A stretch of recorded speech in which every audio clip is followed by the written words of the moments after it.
panic.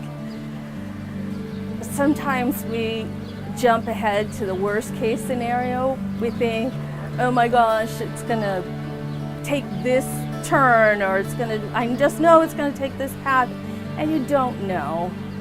Try not to assume the worst. Try to wait and see how it goes, and trust your doctors that they know what they're doing. But I wrote everything down because I couldn't remember. I had a notebook, and every time I went to the doctor or called them, I would write down what they said, so then I could look back and see what it was. One of the things that was very hard for me was accepting help from people. I'm the mom. I'm used to being the one that takes care of everything, and it was really hard for me to let people help. So it helped me to remember what it feels like to help other people and think, you know, I'm denying other people that chance to help. And I really felt like that was what God was directing me towards, was letting people help. So that meant I had to admit the things I wasn't able to do and let people help me. One of the things I enjoyed at the RCC is the chemo treatment room is sort of a big donut of patients around the nurses station. So you're there with other people. And one time when I was there, I talked to another lady who was getting chemo, and she told me how she hadn't told anybody. Nobody in her family knew, none of her friends knew what she was going through, and I encouraged her to tell them.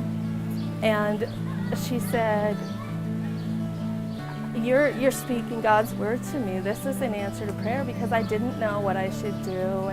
And I told her how I felt that God was speaking to me, that we need to let people know. So that was one of the neat things at the RCC, is that you can encourage each other and learn from other people.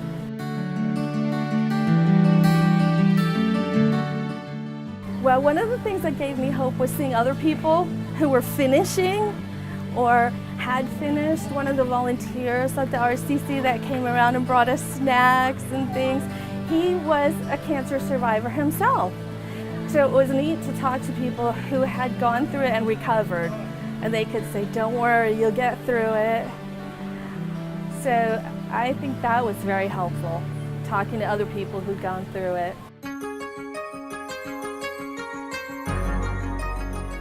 Well, it feels pretty awesome to be a cancer survivor.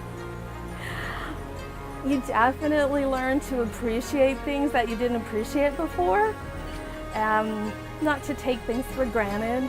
So you prioritize, and you realize you want to spend your time and your energy on the things that are the most important and not waste it on other things. I'm excited to be part of this celebration of life, because I don't want to forget those lessons that I've learned. I want to remember and say, yes, I'm still here and everything's awesome. And it's encouraging to see other people celebrating.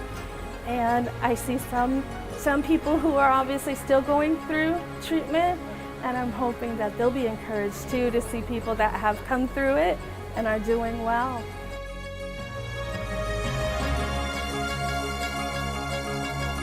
I would like to tell you about having cancer while you have little kids at home. When I was diagnosed, my daughter was 12 and my son was only 5, and it was very hard for them. And it was really hard for me, you know, knowing what do I tell them. And the RCC has social workers, and we worked with Anne-Marie.